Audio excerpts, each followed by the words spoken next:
Bonjour et bienvenue à une autre prédication de l'Église chrétienne évangélique En Chemin.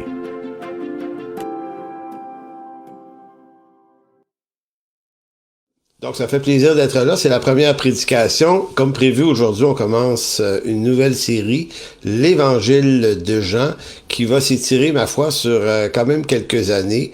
Donc, on aime beaucoup maintenant à l'Église procéder pour nous de façon à exposer des textes, à exposer des livres. Et vous allez voir que le livre de Jean, l'Évangile de Jean, c'est probablement un des ouvrages, des évangiles les plus complets qui passent à travers les principales grandes doctrines, parmi les plus importantes qui sont les fondements de notre foi. Donc, c'est ce qu'on commence aujourd'hui. Une autre annonce, c'est pour dire que jeudi le 25 janvier, donc dans 3 semaines environ, je débuterai un nouveau cours du jeudi soir qui va parler de ecclésiologie, toute la question de l'Église, et c'est pour ça. Mais juste avant, j'aimerais faire une petite mise au point avant de commencer la prédication d'aujourd'hui, pour vous dire que la semaine dernière, dans la prédication du 31 décembre, j'ai fait une affirmation que j'aurais pas dû faire. En fait, il y avait une affirmation que j'avais reprise sur Internet d'un de mes amis, qui vient pas de notre église, mais un bon ami quand même, une espèce d'affirmation qui m'a un peu énervé, qui disait que une église qui ne missionne pas est une église qui démissionne. Et puis, j'ai un peu sauté sur l'affaire, et puis j'en ai fait une affirmation, et j'aurais pas dû faire ça, parce que je suis contre le fait qu'un pasteur puisse faire des passes par la bande. Si tu as quelque chose à dire à un frère, tu vas le voir, tu sais, mais passe pas. Et évidemment, ce frère le su. Et il m'a convoqué, il m'a appelé, il a fait ce qu'il fallait faire. On s'est rencontrés, on a déjeuné ensemble, on a eu un très très bon temps d'ailleurs, et je lui ai officiellement demandé pardon. Il m'a parlé de ce que j'avais fait ça, voulait savoir mes motifs. J'ai dit, mes motifs étaient pas bons. Effectivement, c'est mal. J'ai dit, je te demande vraiment pardon. Puis, et donc, ça s'est réglé entre moi et lui. J'ai pas besoin de vous dire de qui il s'agit. C'est pas ça qui est important. Le point, c'est que je devais faire cette démarche avec lui. C'est une question de conscience, c'est une question de professionnalisme quand on fait le métier que je fais. Mais la raison pour laquelle je vous le dis aujourd'hui, j'aurais pu garder ça entre moi puis lui, mais en fait, il y a 2 raisons pour lesquelles c'est important que je le dise ici même. C'est parce que l'affirmation que j'ai faite la semaine passée, c'est une gaffe, mais je l'ai faite publiquement. Donc, je fais partie de ceux qui pensent que lorsqu'on commet une faute, on doit non seulement la reconnaître, on doit non seulement demander pardon, mais on doit la réparer aussi. En tout cas, dans la mesure où ça se répare, on doit réparer nos erreurs. Et c'est ce que je suis en train de faire, en reconnaissant devant tous ceux qui m'ont entendu dire ça la semaine passée, je veux que vous sachiez que c'était une erreur. Fait que ça, c'est la première raison pour laquelle je le dis. La deuxième raison, c'est parce que je pense que quand on fait le métier que je fais, on ne doit effectivement jamais utiliser le pupitre pour passer des passes par la bande. Évidemment, on touche à des sujets qui vont rejoindre des gens qui vont se sentir visés. De façon générale, ça veut pas dire qu'on les vise. Mais lorsque, de façon intentionnelle, on vise quelqu'un, dans ce temps-là, là, ça va pas. Et je crois que la crédibilité d'un prédicateur est entachée par ça. Fait que je tenais à nettoyer ça et vous dire que je me défendrai pas d'avoir été mal cité ou de pas vraiment voulu dire ça. J'ai malheureusement commis cette erreur et je le reconnais.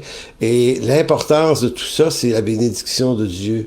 On est appelé à marcher droitement avec le Seigneur, à marcher dans la justice, dans les choses vraies. Même si on ne sera jamais juste, on va toujours rester des pécheurs, on doit néanmoins s'efforcer d'être des hommes et des femmes droits. Hein, et intègre. Et ça a de la valeur devant Dieu, et ça a de l'importance d'autant plus lorsqu'on détient une charge, une chaire pastorale qui nous permet de prêcher la parole. C'est un honneur, c'est une grâce que Dieu nous fait, et on ne doit pas abuser de la liberté que ça nous donne. On doit apprendre à faire ça selon les règles. Alors voilà ce que je voulais absolument, mais absolument vous dire ce matin avant de commencer cette prédication pour me dégager de ce piège dans lequel je suis tombé. En finissant là-dessus, le frère en question était très heureux de notre rencontre. Il a accepté mes excuses. Tout est beau. Donc, Excellent, gloire à Dieu.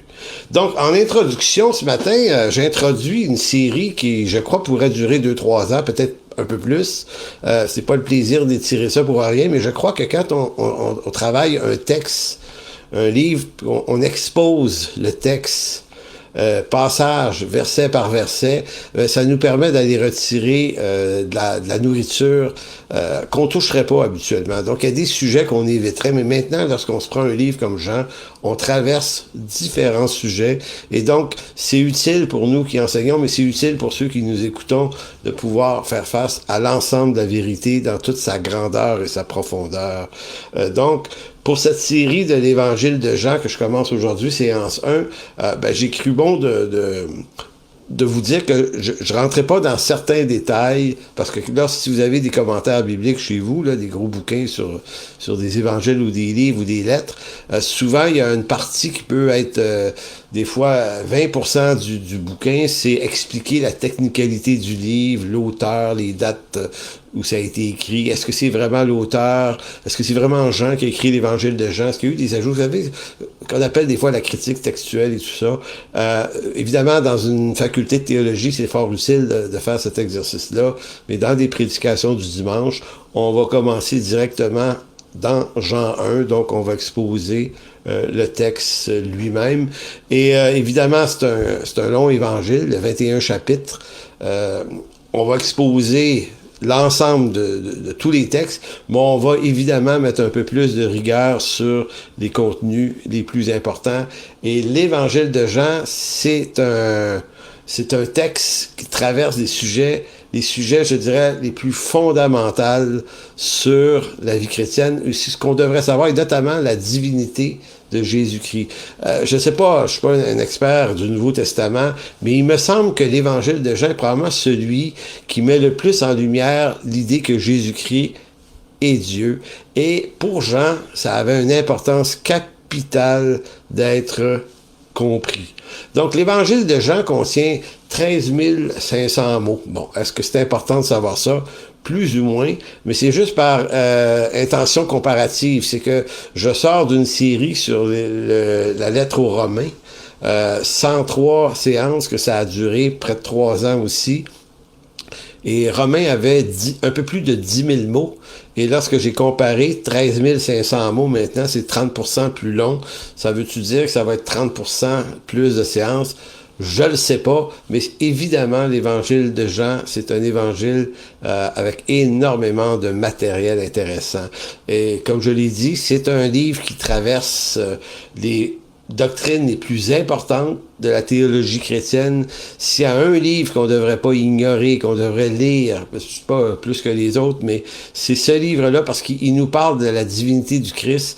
Et si Jean a cru bon de nous parler de ça pendant pratiquement 21 chapitres, c'est parce que ça avait une importance qui peut-être nous échappe aujourd'hui. À la question: qui donc est Jésus-Christ? Qui donc est ce Jésus-Christ qui est venu il y a 2000 ans? L'Évangile de Jean, c'est peut-être celui qui répond le plus nettement à cette question. Puis cette question-là, elle vous est posée à vous, elle m'a été posée à moi. C'est une question avec laquelle il faut en faire quelque chose. En tout cas, il faut trouver une réponse, il faut la trouver ici-bas.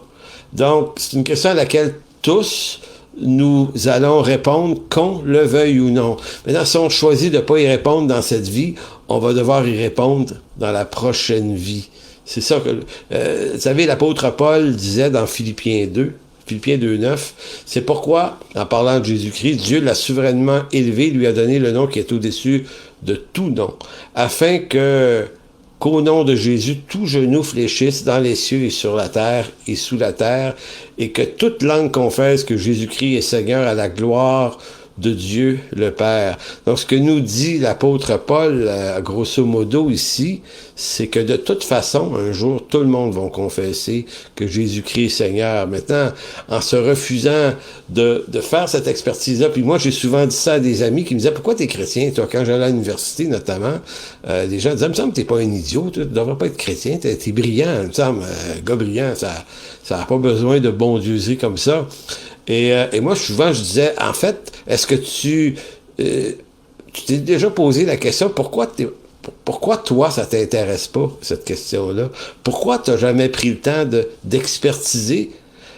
C'est peut-être bien important, puis c'est peut-être pas moi le problème, c'est peut-être toi qui as un problème à prendre le temps de te poser la question, de trouver une vraie réponse, parce que la question est telle que qui est Jésus-Christ, la réponse que tu vas trouver à ça fait la différence entre ton salut éternel et une perdition éternelle. Maintenant, les gens vont dire « Ouais, mais moi je crois pas à ça ». Non, mais la question, c'est pas de savoir si maintenant tu y crois ou pas. La vraie question, c'est est-ce que la question mérite qu'on y réfléchisse avant de dire qu'on veut rien savoir. Prends le temps d'y réfléchir. C'est pour ça que je crois que l'Évangile de Jean est peut-être un des livres les mieux faits dans le Nouveau Testament pour nous dire qui est Jésus-Christ. Croyez-moi, il y en a des gens qui, à travers l'histoire, se sont convertis après avoir lu l'Évangile de Jean. C'est pas du bourrage de crâne, c'est pas du lavage de cerveau, c'est que ce livre-là nous présente la grandeur du personnage qui est Jésus-Christ. Et là, faut pas me dire, ouais, mais tu sais, l'Église, il y a eu des abus sexuels, il y en a eu beaucoup d'ailleurs. Ici au Canada, tout le scandale des questions amérindiennes et le christianisme. Le christianisme est entaché d'énormément de scandales qui sont malheureux. Et on va reconnaître qu'effectivement, c'est grave. Cependant, ces choses-là, ce ne sont pas des choses qui ont été faites par Jésus-Christ. Donc, faut pas imputer au Seigneur Jésus-Christ des fautes qu'il n'a pas commises. Donc, faut être capable de passer par-dessus les blessures qui sont arrivées et quand même d'aller à la source et de se dire, si Jésus-Christ est à ce point important dans l'histoire des 2000 dernières années, il faut bien que le personnage ait une grande importance. Donc, Paul nous dit, c'est le nom au-dessus de tout nom. Et j'aimerais vous faire une parenthèse là-dessus. C'est un clin d'œil. Je ne sais pas si c'est valable ou pas, mais dernièrement, on a traversé l'année 23 vers l'année 2024 à travers le monde, même en Chine. On a fait péter des pétards pour montrer que, bon, c'est 2024. Mais c'est 2024 après quoi? Après qui? Mais après Jésus-Christ. À toutes les fois qu'on célèbre le jour de l'an, qu'on en soit conscient ou pas, qu'on soit croyant ou pas, on est en train de proclamer que Jésus est au centre de l'histoire du monde. 2024 après lui. Donc l'histoire se sépare entre avant Jésus-Christ, après Jésus-Christ. Lui est exactement au centre et son nom est associé à l'année. On est en 2024 et c'est en ce nom qu'on est en 2024. Ce qui montre que quand Paul dit que Dieu lui a donné un nom qui est au-dessus de tous les autres, ben il n'y a aucun autre nom à part lui, à partir duquel on compte les années. Et je vous dis, même la Chine athée, qui rejette le christianisme, a fêté l'année 2024. C'est presque ironique. C'est presque ironique en se disant, même ceux qui y croient pas proclament ce jour à chaque année. Moi, ça me fait... Ça me fait-tu rigoler? Non, ça m'amuse, je vais dire ça de même. Donc, c'est ce que Paul va dire. Donc, je reviens encore ici de Philippiens 2. Paul va dire, de toute façon, un jour ou l'autre, tout genou va fléchir devant lui. Donc, moi, je vous invite, si vous n'êtes pas croyant, à fléchir le genou maintenant, à prendre le temps de vous poser des questions. Si vous voulez le rejeter, Jésus-Christ, vous le ferez. Mais faites-le pas avant d'avoir recherché la chose et achetez-vous une Bible. Lisez l'Évangile de Jean. À la limite, si vous avez des questions, vous avez un intérêt, écrivez-moi en privé. Ça va me faire plaisir de vous jaser de ça. C'est mon domaine. Et je suis pas là pour laver des cerveaux. Je vais vous montrer pourquoi on ne doit pas passer à côté d'un personnage aussi important que lui, qui a impacté l'histoire du monde entier. Ça peut pas être un imbécile, comprenez? Donc, évidemment, on peut choisir de reléguer cette question au musée des poussières, des vieilleries poussiéreuses. Mais si vous le faites, moi, je pense que vous faites une décision déraisonnable. Peut-on rejeter quelque chose d'important sans au moins l'avoir regardé de près? Donc, évidemment, ou bien Jésus dit la vérité lorsqu'il se prétend être fils de Dieu et Dieu lui-même incarné, c'est quand même une grosse affaire à avaler. Tu dis quand même, tu sais, on n'est pas un peu dans la mythologie. Ben peut-être, mais peut-être pas. Donc, ou bien c'est vrai, ce qu'il a dit être, le sauveur de l'homme, notre créateur, sinon ben, si c'est faux, ben, ça veut dire que Jésus est le plus grand faussaire, le plus grand menteur et le pire des manipulateurs qu'aura connu l'humanité. N'empêche qu'on compte les années depuis sa naissance. Donc, je vous parlais de 2024. En fait, Jésus est beaucoup plus qu'un calendrier, parce que le calendrier qu'on célèbre, c'est le calendrier qu'on appelle grégorien, qui a à peu près 5 siècles. En fait, c'est pas ça qui est le plus important, c'est plutôt que choisir d'ignorer qui est ce Jésus de Nazareth, c'est choisir d'ignorer volontairement celui qui change des vies depuis 2000 ans. J'en suis témoin. En 1983, moi, je me destinais à devenir un musicien professionnel. Je travaillais fort pour faire ça. Et quand Jésus est rentré dans ma vie, c'est pas personne qui m'a lavé le cerveau, c'est littéralement une expérience qui m'a complètement dérouté et qui a changé ma vie, puis nettement pour le mieux, en plus de ça. Donc, choisir de l'ignorer volontairement, ben, c'est choisir d'ignorer celui qui change des vies. Et il change des vies, puis peut-être que vous n'êtes pas croyant, mais il y a peut-être des chrétiens autour de vous qui pourraient vous dire, oui, c'est vrai que ça a eu un impact dans ma vie. C'est aussi choisir de l'ignorer, c'est choisir d'ignorer l'espérance d'une vie meilleure, une vie éternelle. C'est choisir de vivre la vie que tu vis en ce moment, qui peut-être est une vie qui t'ennuie à mourir, qui est plate, qui est une vie remplie d'échecs.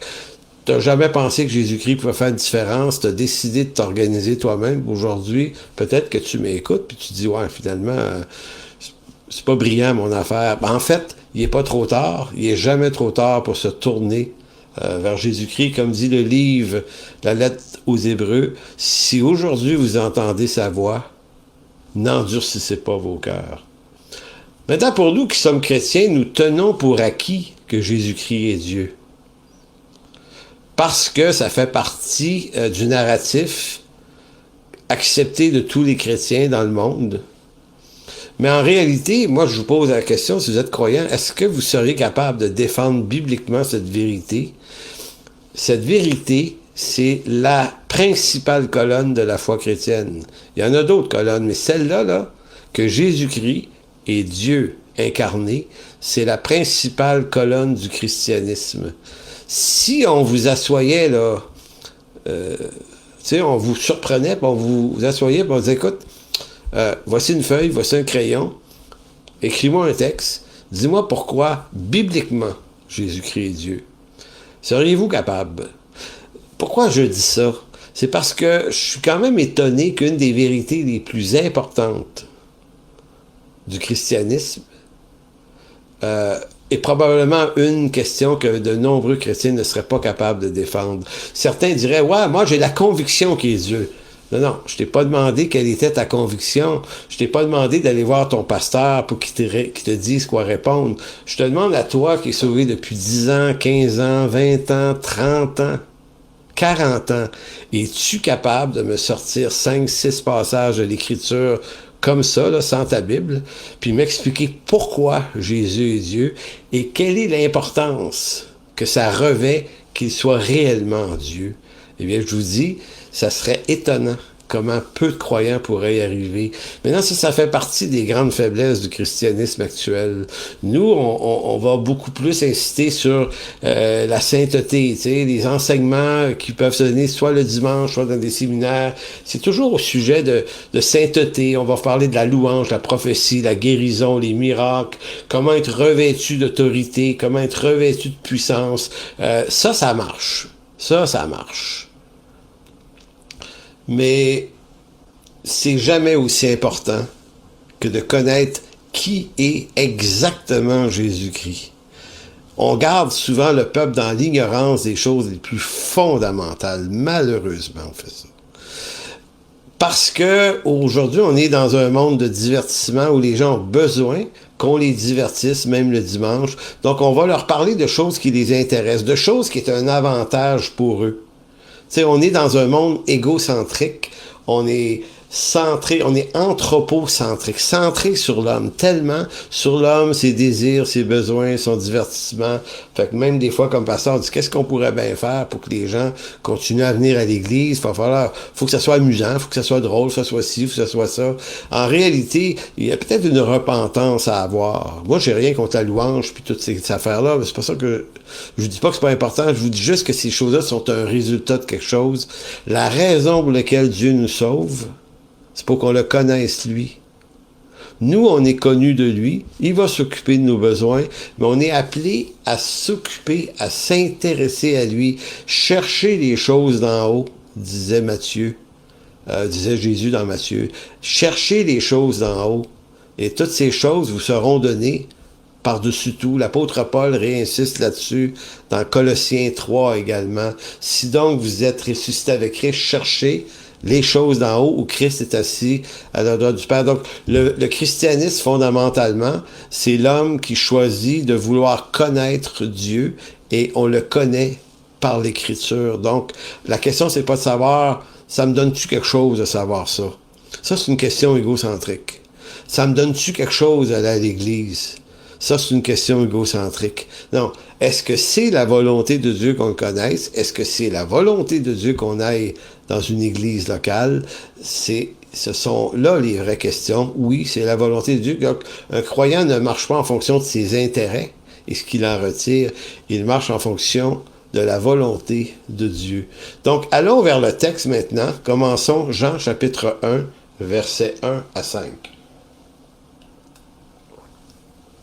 Donc, dès le début, comme on va lire de son évangile, dès le début de l'évangile de Jean, Jean expose clairement son intention.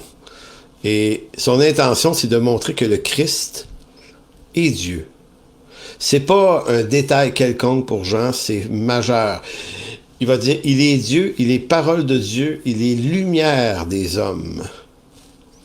Et ça, c'est de la plus haute importance. Lisons Jean 1, versets 1 à 5. Au commencement était la parole. Et la parole était avec Dieu et la parole était Dieu. Le mot parole ici, logos. C'est pour ça que certaines traductions vont traduire parole par verbe. Le verbe s'est incarné. On a ça dans certains cantiques.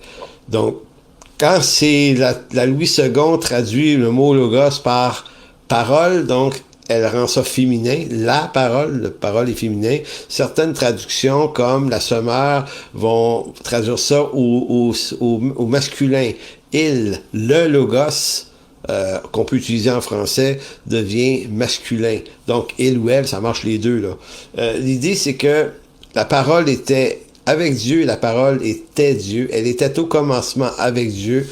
Toute chose, écoutez bien, là, toute chose, moi, vous, toutes choses ont été faites par elle. Et rien de ce qui a été fait n'a été fait sans elle. En d'autres mots, en dehors du logos, il n'existe rien. C'est le néant. On va en parler tout à l'heure. En elle, la parole, le logos, était la vie. Et la vie était la lumière des hommes. La lumière, lui, dans les ténèbres, et les ténèbres ne l'ont point reçu. Donc, quand on lit ça, on doit comprendre que Jean n'a pas écrit son évangile en ramassant un paquet d'histoires, en se disant, j'ai marché avec Jésus, je l'ai connu. Qu'est-ce que je pourrais bien raconter sur lui pour rendre ça intéressant? Non, il veut pas rendre ça intéressant. On réalise, quand on étudie l'évangile de Jean, que Jean avait un plan précis, stratégique, systématique d'écriture qu'il a suivi à la lettre en vue d'aboutir à quelque chose. Si vous allez dans Jean 20, versets 30 et 31, donc presque à la fin de l'évangile de Jean, on a un écho. Voici ce qu'il dit dans Jean 20, 30. Jésus a fait encore en présence de ses disciples beaucoup d'autres miracles qui ne sont pas écrits dans ce livre. En d'autres mots, Jean dit, j'ai pas tout expliqué, j'ai pas tout écrit, mais il dit, mais ces choses, donc ces choses que je vous ai écrites, ont été écrites afin que vous croyiez que Jésus est le Christ. Le Christ, c'est le Messie. Ça veut dire le oint de l'Éternel. Il dit, il est le Fils de Dieu et qu'en croyant, vous ayez la vie en son nom. Il y a une relation à faire entre Jean 1, versets 1 à 5, et Jean 20, versets 30 et 31, parce qu'au fond, Jean précise à la fin, voici, j'aurais pu écrire tellement d'autres choses, il y en avait tellement de choses à dire, mais j'ai choisi d'écrire les choses qui étaient propices à ce que vous puissiez croire que Jésus-Christ est le Fils de Dieu, et qu'en croyant en lui, vous ayez la vie en son nom. Donc vous voyez comment systématiquement c'est construit. Quand il parle de Jésus, le Christ, Christos, qui veut dire le oint. Le oint, c'est une référence à des ouvrages, à des textes des psaumes, et également au livre de Daniel, Daniel 9, 25-26, Daniel annonce le oint qui doit venir, qui va être retranché. Donc, quand Jean écrit son évangile, il confirme que le oint annoncé par Daniel est venu, qu'il a été retranché et qu'il est ressuscité. Donc, on entre avec l'évangile de Jean dans la fin des temps. Pour beaucoup de chrétiens, la fin des temps, c'est quelque chose dans lequel on entre maintenant. C'est une erreur. On est entré dans la fin des temps au moment où Christ arrivait sur terre, mourait sur la croix, ressuscitait et ensuite vivait son ascension pour la glorification. L'œuvre de Dieu a été entièrement accomplie à travers ces œuvres-là. Dieu, Jésus-Christ est Dieu, et le Dieu 100% homme et 100% Dieu. Donc, j'ai publié un petit texte là-dessus un matin, là, mais je le redis ici. Pourquoi est-il si important que le Messie sauveur soit parfaitement Dieu et parfaitement homme à la fois? Parce que c'est ce que Jean montre. Il est parfaitement Dieu, mais il est aussi 100% homme. Pourquoi c'est important? Mais parce que seul un Dieu éternel, de qualité éternelle, peut offrir à des hommes une rédemption de qualité éternelle. En d'autres mots, ce qui vient du temporel, donc qui est limité par le temps, ne peut pas faire naître quelque chose d'éternel. Donc si Dieu veut donner la vie éternelle à des pécheurs en nous rachetant par son sacrifice à la croix, il faut que celui qui s'offre soit éternel. Il y a juste quelqu'un d'éternel qui peut donner la vie éternelle. C'est déjà une raison. Et éternel, ça ne veut pas dire à partir de maintenant pour toujours. Éternel dans le passé. Éternel présent, éternel futur. Il fallait qu'il soit Dieu pour pouvoir nous donner ça. De plus, puisque c'est du péché de l'homme dont il s'agit, il devait mourir pour le péché de qui? De l'homme temporel. Il fallait qu'il soit lui, le Dieu, 100% Dieu. Il fallait qu'il se fasse également parfaitement et 100% homme, parce que dans le concept que si c'est l'homme qui est pécheur, il va falloir que le sacrifice soit égal à la nature de celui qu'on veut sauver, un homme. Donc Jésus devait être 100% Dieu. Donc c'est ça l'œuvre que nous raconte le Nouveau Testament. Donc c'est bien loin de simplement d'être des bondieuseries poussiéreuses, ennuyeuses et puériles. Écoutez, c'est de l'intelligence et de la sagesse au millimètre carré, comme vous n'avez pas idée. La Bible, c'est tellement un livre extraordinaire. On trouve ça nulle part ailleurs, dans aucun autre livre, ce qu'on trouve écrit dans ce livre-là. Donc, il fallait que le sacrificateur, que le sacrifice soit Dieu. Dans Hébreux 7, verset 23, l'auteur de la lettre aux Hébreux l'explique d'une façon très créative. Il va parler, de plus, il y a eu des sacrificateurs en grand nombre parce que la mort, donc il était temporaire, les empêchait d'être permanents. Donc, puisque la lignée des sacrificateurs de l'Ancien Testament était des Lévites, donc des hommes temporaires, faillibles, il va dire, ils pouvaient officier dans le temple, mais l'œuvre qu'ils faisaient les empêchait de faire quelque chose d'éternel, parce qu'ils étaient des hommes. Mais lui, en parlant de Jésus-Christ, qui est aussi le grand souverain sacrificateur, parce qu'il demeure éternellement, voyez-vous, si quelqu'un ne croit pas à la divinité du Christ, j'ai un problème avec ce texte-là. Il demeure éternellement, et l'auteur ne veut pas dire, il est né à un moment donné, puis il a une éternité. Non, non, il est éternel. Ça veut dire qu'il n'y a pas de début, là, lui, là. Il dit, parce qu'il demeure éternellement, il possède un sacerdoce qui n'est pas transmissible. C'est ainsi pour cela qu'il peut sauver parfaitement ceux qui s'approchent de Dieu par lui, étant toujours vivant pour intercéder en leur faveur. Donc, s'approcher de Jésus-Christ, c'est s'approcher de celui qui peut sauver parfaitement. Et si tu n'es pas sûr d'être sauvé, approche-toi de lui, confesse être un pécheur, puis reçois-le comme ton sauveur. T'as pas besoin d'un pasteur, ni d'un curé, ni de rien. Tu peux faire ça tout seul chez vous. C'est entre toi et lui, mais fais-le. Parce que les conséquences de ne pas le faire sont éternellement graves. Donc, il y a dans les discours de Jean, parce que Jean a écrit l'évangile de Jean, mais il a également écrit 3 lettres. 1 Jean, 2 Jean, 3 Jean. Il a également écrit le livre de l'Apocalypse. C'est intéressant parce que Jean revient sur cette même insistance dans chacun de ses ouvrages, ou presque. Il revient toujours à cette idée du commencement. Il revient régulièrement sur la qualité de Jésus-Christ, le Fils de Dieu, qui il est. Pour Jean, là, c'était une obsession, une belle obsession, mais c'était une obsession. Donc, qui est le Logos? Donc, je répète, je vais relire les versets 1 à 3 de Jean 1. On revient au texte que nous commentons aujourd'hui. Maintenant, je vais vous le lire dans la version Semeur. Jean 1, 1. Jean 1, 1 et 2. Au commencement était celui qui est la parole de Dieu. Il était avec Dieu, il était lui-même Dieu. C'est d'une clarté là, terrible. Au commencement était celui qui? Celui, le Logos. Hein?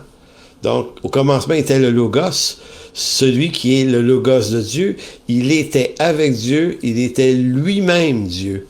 Au commencement, il était avec Dieu. Tout a été créé par lui, donc le Logos. Rien de ce qui a été créé n'a été créé sans lui. Donc, ces informations-là ont de l'intérêt parce que quand vous lisez ça, probablement que vous y avez pensé avant que je vous le dise, ça nous ramène où, ça? Ça nous ramène en Genèse chapitre 1. L'auteur, Jean, ici, semble vouloir utiliser la même forme que dans Genèse 1. Donc, si Genèse 1, c'est la création du monde, dans lequel le Logos est impliqué, ben, Jean 1, c'est comme le recommencement d'un nouveau monde en Jésus-Christ, une nouvelle race d'hommes, les nés nouveaux, l'homme nouveau défendu par Paul en Colossiens notamment. Donc, le mot commencement ici est fort intéressant, c'est le mot arché, A-R-C-H-E. Et ce mot-là veut dire cause première. Au commencement était la parole de Dieu, dit-il. Donc, au commencement, au sens de la cause première, c'est la parole de Dieu. Arché veut dire aussi l'extrémité de la réalité historique. Le mot commencement, ça veut pas dire quand Dieu a décidé de faire quelque chose, à un moment donné dans l'histoire, il serait intervenu et il y aurait le commencement de Dieu dans l'histoire de l'homme. Non, ce que Jean essaye de dire, et Genèse va dire à peu près la même chose, le mot commencement veut dire le moment où tout commence. Dieu, lui, n'a pas de commencement, mais Dieu fait commencer quelque chose, et avant ce commencement, il n'y a pas de réalité historique humaine. Donc, ça fait écho au texte de Genèse 1 pour montrer que celui qui s'incarne, le Logos, est celui-là même qui est aussi créateur de l'univers et de l'homme. L'expression commencement évoque l'idée que Dieu n'est pas intervenu dans une histoire déjà commencée, mais non, le Logos, il est lui le commencement. Il est celui qui crée ce commencement-là. Donc c'est pourquoi on dit le Logos est le commencement de l'histoire. Le Logos, il est lui-même l'histoire. Donc ça commence par lui, l'histoire de l'humanité, et ça se termine par lui. En dehors du Logos, il n'existe aucune réalité. Et d'ailleurs, c'est pour ça que dans Jean chapitre 1, verset 3, il va dire, en parlant du Logos, tout a été créé par lui, et rien de ce qui a été créé n'a été créé sans lui. Donc, il est en train de dire, il y a le Logos, là, puis entre les deux, il y a l'histoire de l'humanité, puis en dehors du Logos, dans le avant ou le après, il n'y a rien. Il y a Dieu dans son éternité, mais il n'y a pas de création tangible et visible. Donc, dans Genèse chapitre 1, le mot commencement, hein, parce que si vous vous souvenez, dans Genèse 1, tournez là si vous voulez même, il est écrit « Au commencement, Dieu créa les cieux et la terre ». Donc, on voit que Jean se rapproche énormément de cette expression-là. Pour Jean, c'est « Au commencement, là, Dieu... » je vais vous le redire. « Au commencement était la parole ». Genèse, au commencement, Dieu créa les cieux et la terre. Maintenant le mot réchit, là, qui est pour le mot commencement ici, c'est un peu la même idée. C'est le moment premier d'une histoire. Donc, au commencement, Dieu créa les cieux et la terre était informe et vide, il y avait des ténèbres à la surface de l'abîme, et l'Esprit de Dieu se mouvait au-dessus des cieux. Dieu dit, donc Dieu prononce une parole, que la lumière soit, et la lumière fut. Dieu vit que la lumière était bonne, et Dieu sépara la lumière des ténèbres. Donc il faut remarquer qu'il y a des mots communs entre Genèse 1 et Jean chapitre 1. Hein? Il y a des mots qui sont communs aux deux. Donc, le mot création, le mot lumière, le mot ténèbres, le mot commencement, le mot parole, tout ça, c'est des mots qui sont... Donc, on voit bien que Jean reprend l'idée de la Genèse. Ainsi, le logos de Jean 1 est le même que celui qui a parlé au verset 3 de Genèse 1 et qui a dit dans Genèse 1.3, Dieu dit que la lumière soit et la lumière fut. Que la lumière soit et la lumière fut en Genèse 1.3 et en Jean 1.4, Jean 1.4, en parlant du Logos qui avait tout créé, il dit en elle était la vie était la lumière. Donc vous avez la reprise du mot lumière. La lumière et ténèbres, verset 5, la lumière, lui, dans les ténèbres ne l'ont point reçu. Alors que dans Genèse, Dieu a séparé la lumière et les ténèbres l'un de l'autre. Donc, vous voyez la communion, les échos qui sont faits par Jean. J'ai souvent dit ça dans mes cours. Le Nouveau Testament est une construction faite à partir de morceaux d'Ancien Testament. Donc, ces hommes-là parlent pas d'eux-mêmes comme ça en lançant un paquet de trucs. Ils sont branchés sur le contenu de l'Ancien Testament. L'Ancien Testament ne fait pas autorité sur le Nouveau. C'est le Nouveau qui interprète tout ce qui est dit déjà dans l'Ancien Testament. Donc, ce que ça veut dire, tout ça, là, le Logos, ça signifie que Dieu, en Jésus-Christ, est la seule réalité existentielle de l'homme. L'homme n'existe pas de lui-même, il ne possède aucune vie autonome en lui-même. Il tient sa vie de celui qui a soufflé en lui un souffle de vie. Si l'Esprit de Dieu avait soufflé dans les narines de Adam dans l'Ancien Testament pour lui insuffler la vie, nous, on a le même profil, on reçoit la vie de l'Esprit de Dieu, troisième personne de la Trinité, et c'est ainsi qu'on est initié à une nouvelle vie, qui est plus la vie en Adam, mais qui est la vie de l'Esprit. On est dans le déjà, le pas encore, on n'est pas dans cette plénitude, mais c'est quelque chose qui est déjà reçu. Donc le salut n'est donné qu'à ceux, selon Jean, qui ont choisi de ne pas refuser. Hein? Il dit, la lumière, lui, dans les ténèbres ne l'ont point reçu. Donc ici, la grande question, c'est que Dieu, par cette parole, par Jésus-Christ, vient éclairer mes ténèbres, il vient éclairer tes ténèbres. Donc c'est pour ça que si tu sens que ta vie va nulle part, t'es coincé dans tes ténèbres, tu sais pas comment sortir de là, ben, il y a une lumière qui a été donnée, qui s'appelle Jésus-Christ, et s'il a changé la mienne, il peut changer ta vie aussi. Puis si tu as besoin d'en parler, écris-moi en privé, on va jaser si tu veux. Donc, pourquoi? Parce que les conséquences de ceux qui négligent un si grand salut, ben, sont terribles. Donc, s'il est vrai que la vie éternelle est donnée à ceux qui se tournent vers Dieu, il est tout aussi vrai qu'il y a une destinée éternelle dans un lac de feu terrible, un jugement, qui est aussi réservé pour ceux qui résistent à se tourner vers lui. Vous allez dire, ah, des vieilles affaires. Ben, peut-être que tu penses que c'est des mythes, mais peut-être que tu devrais t'arrêter à y penser comme il faut. Si tu y as pensé comme il faut, puis tu as fouillé ça en profondeur par l'Écriture, OK, tu prends une décision, elle est peut-être pas responsable de mon point de vue, mais elle est responsable au moins du point où tu t'es donné la peine. Mais si tu t'es même pas donné la peine de regarder ça de près, ça, c'est déraisonnable. L'apôtre Jean, ensuite, si vous allez dans sa première lettre, 1 Jean 1 1 et 2, vous allez voir une redondance. Jean, j'ai dit tout à l'heure dans son évangile, reprend le mot de la Genèse au commencement, et dans sa première lettre, il refait la même chose.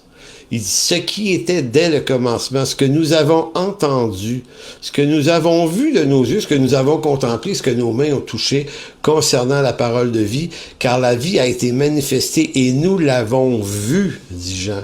Nous lui rendons témoignage et nous vous annonçons la vie éternelle qui était auprès du Père et qui nous a été manifestée. Donc Jean, là, c'est pas juste dans son évangile qu'il trouve ça important de reparler du commencement. Il est en train de dire, ce qui était dès le commencement, Dieu, le Logos, ce que nous avons entendu, ce que nous avons vu, ce que nos yeux ont vu, ce que nous avons contemplé, on l'a touché. Donc Dieu, pas Dieu, mais Jean utilise 4 mots pour dire tout son étonnement. Parce qu'on sent que Jean reste, je ne sais pas comment dire, dans l'étonnement ou dans l'admiration. Il est en train de dire, écoutez, celui qui a fait tout ça, là, qui est l'auteur de la création entière, qui est l'auteur de ma réalité humaine, de mon existence, tu sais, une espèce de Dieu, de personnage inatteignable, ben on l'a vu. Il va dire, nos yeux l'ont vu, on l'a entendu, on l'a contemplé, il dit, nous lui avons même touché. Ça vaut la peine qu'on s'arrête 10 secondes pour comprendre ce que Jean est en train de dire. Il dit, ce personnage grandiose, énorme, le Dieu inatteignable, 3 fois saint, il dit, moi là, je l'ai vu de mes yeux. Je l'ai entendu de mes oreilles. Je l'ai contemplé. Je l'ai même touché. Donc, il est en train de dire, l'incarnation de ce Dieu, pour Jean, c'était quelque chose de stupéfiant. Un peu plus loin dans l'évangile de Jean, au chapitre 14, il y a une séquence qui montre ça une autre fois, Jean 14, 8. C'est qu'à un moment donné, Philippe avait dit, Jean 14, 8, « Seigneur, montre-nous le Père. » En d'autres mots, « OK, toi, t'es Jésus, là, OK, on voit que t'es spécial pas mal, tu fais des miracles, tu ressembles à quelque chose que Dieu a envoyé, mais nous, on voudrait voir Dieu, le Père. La vraie patente, là, tu peux-tu nous arranger quelque chose? » Tu sais, c'est comme, t'es une bonne connexion. Moi, je veux voir le big picture, je veux voir ça, là. Bon, donc il dit, Seigneur, montre-nous le Père, et cela nous suffit. Jésus lui dit, il y a longtemps que je suis avec vous, et tu ne m'as pas encore connu. Philippe, celui qui m'a vu, a vu le Père. Comment dis-tu, montre-nous le Père? Ne crois-tu pas que je suis dans le Père et que le Père est en moi? Donc ici, là, Jésus se fait vraiment l'égal du Père. Il est Dieu. C'est ce que Jean veut nous dire. Hey, Philippe a dû prendre une débarque. Il a dit, OK. Dieu, quand il devient humain, il te ressemble, Jésus. Et Jésus dit, ouais, pas mal ça. C'est moi Dieu. Des événements comme ceux-là, il en est arrivé quelques-uns, on va les voir à travers la série, où les apôtres, des fois, ont été littéralement dépassés. Lorsque Jésus a ressuscité Lazare, là, écoutez, il y en a qui ont dit « Oh, attends une minute, là, oh. » Tu sais, c'est comme ton cerveau n'est pas capable d'assimiler ça. Un mort, ça ne ressuscite pas, là. Mais lui, il est le prince de la vie. Il peut ressusciter un mort. Jésus a fait des miracles qui ont attiré l'admiration, qui se sont dit, mais qui est cet homme? D'autant plus qu'on disait également de lui, jamais homme n'a parlé comme cet homme. Donc, il y a beaucoup de scientifiques, moi je m'intéresse à la science, je suis en train de lire un livre sur la physique quantique en ce moment, un truc absolument complexe que j'ai beaucoup de misère à comprendre, mais ça fait une vingtaine d'années que j'essaye de comprendre ça. Ça dit en passant, je comprends juste un peu mieux à chaque livre, mais pas grand-chose. Puis ce que je comprends en lisant des ouvrages de vulgarisation scientifique, c'est que ces hommes-là, puis ces femmes-là, consacrent leur vie entière entière à étudier les lois de la physique, que ce soit la physique classique ou la physique quantique, l'infiniment grand ou l'infini petit. Puis ils le font avec l'intention de comprendre, de sonder les mécanismes de la vie, les mécanismes qui régissent les lois de l'univers. Essayez de comprendre ça. Et lui, l'apôtre Jean, leur dirait, « Hey, les gars, moi, j'y ai touché. Celui là qui a créé ce que vous êtes en train de fouiller, là, il dit, nos yeux l'ont vu, nous l'avons contemplé, nous l'avons entendu, et nous lui avons touché. » Hey, wow, quand même. Un troisième point, et je m'approche un peu de ma conclusion. Un troisième texte, c'est Apocalypse, chapitre 1, verset 8. Je vous disais que Jean, dans ses différents écrits, revient sur qui est Jésus-Christ, et ça semble être extrêmement important.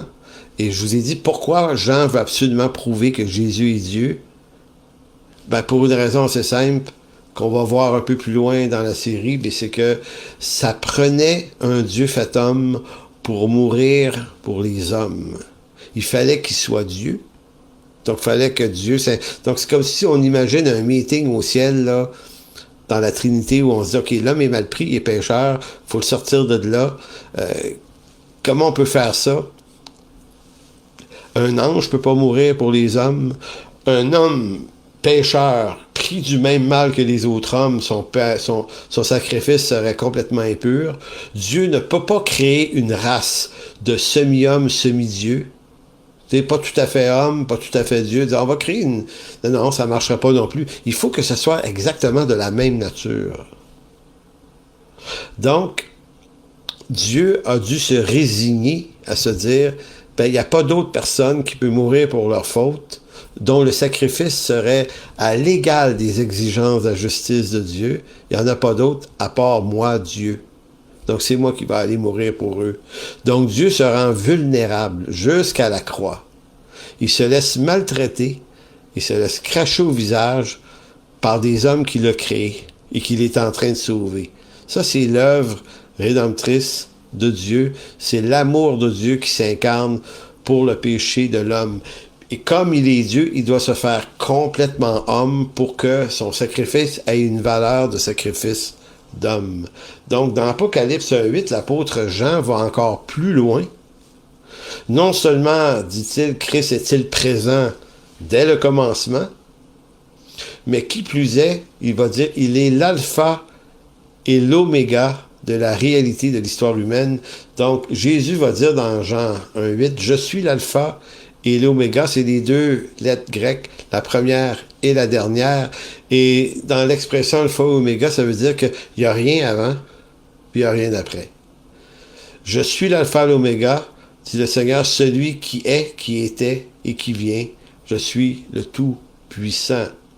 Donc, l'expression alpha et oméga place Jésus aux confins des deux réalités, des deux extrémités de l'existence de l'homme et de l'univers. Tout commence par lui. Et c'est important qu'on se le redise. Qu'est-ce qu'il y a avant le commencement? Il n'y a rien. Et c'est intéressant parce que la physique quantique s'intéresse à savoir si rien existe. Imaginez l'univers complet, là. Enlevez toutes les étoiles, les galaxies qui sont en expansion dans ce vaste univers, et c'est vraiment énorme, là. Enlevez tout ce que ça contient. Est-ce qu'il y a encore quelque chose?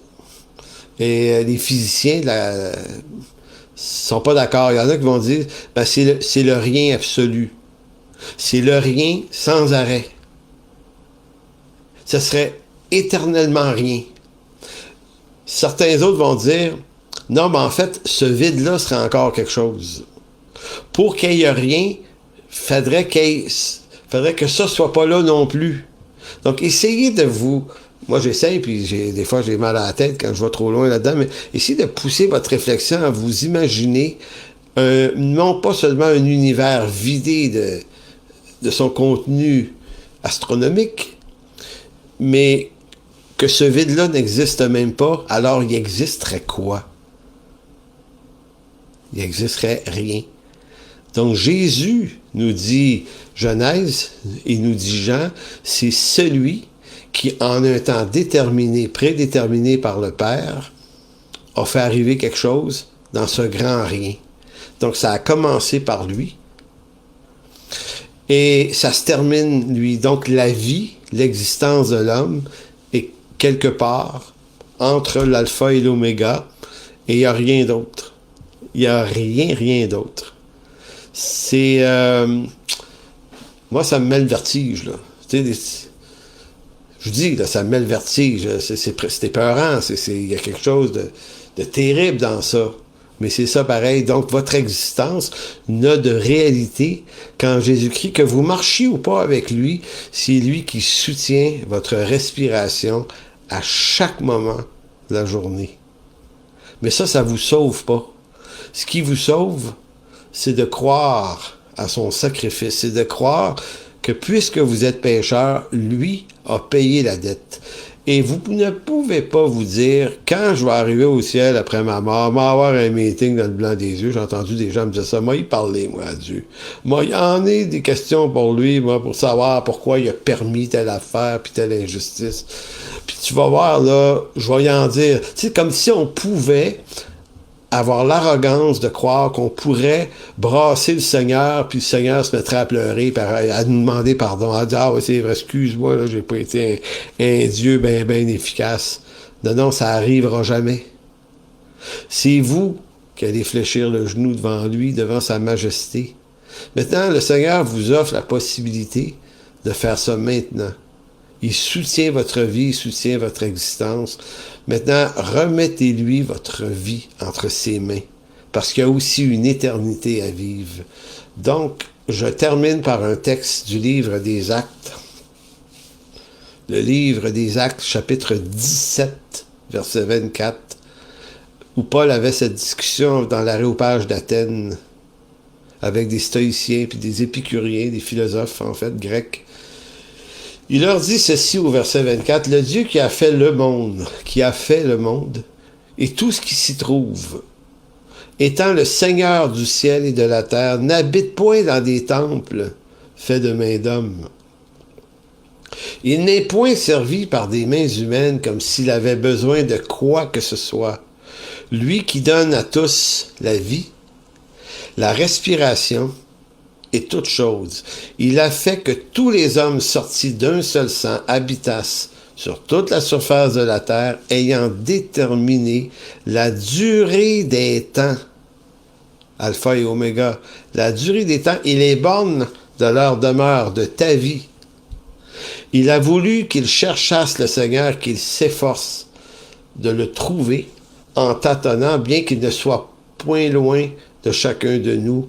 En lui, nous avons la vie, le mouvement et l'être. Je répète ça. En lui, nous avons la vie, le mouvement et l'être. C'est ce qu'ont dit quelques-uns de vos poètes. De lui, nous sommes la race.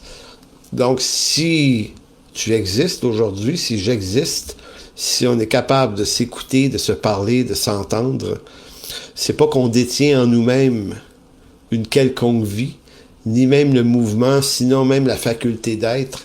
Toutes ces choses ne nous appartiennent pas. C'est pour ça que quand on charcute nos corps, quand on décide de changer de genre sexuel, on est en train de poser contre Dieu un acte de rébellion assez terrible. Mais à tous ces actes de rébellion, que ce soit celui-là ou un autre, de toute façon, on est tous coupables d'une manière ou d'une autre. Dieu pardonne. Dieu nous relève.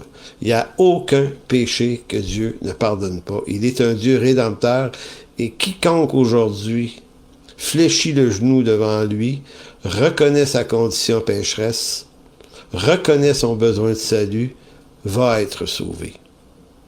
Alors Seigneur, merci de bénir ce moment où on passe ensemble ce matin.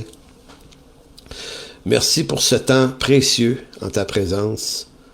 Merci pour ce Dieu que tu es, Seigneur. Tu n'es pas seulement une créature quelconque. Tu es le Dieu 3 fois saint qui s'est incarné. Tu es devenu l'agneau de Dieu qui enlève le péché du monde, notre péché à nous. Alors merci Père de bénir, merci de sauver encore aujourd'hui. C'est par ton précieux nom qu'on te le demande. Amen. Donc, c'était la première séance de cette série sur l'Évangile de Jean. Donc, dimanche prochain, on se retrouve à notre église à Montréal à 13h30 l'après-midi et on va poursuivre dans les prochains mois cette série de l'Évangile de Jean. Donc, d'ici là, portez-vous bien. Amen. Pour toute information, n'hésitez pas à communiquer avec nous à info@église-en-chemin.com.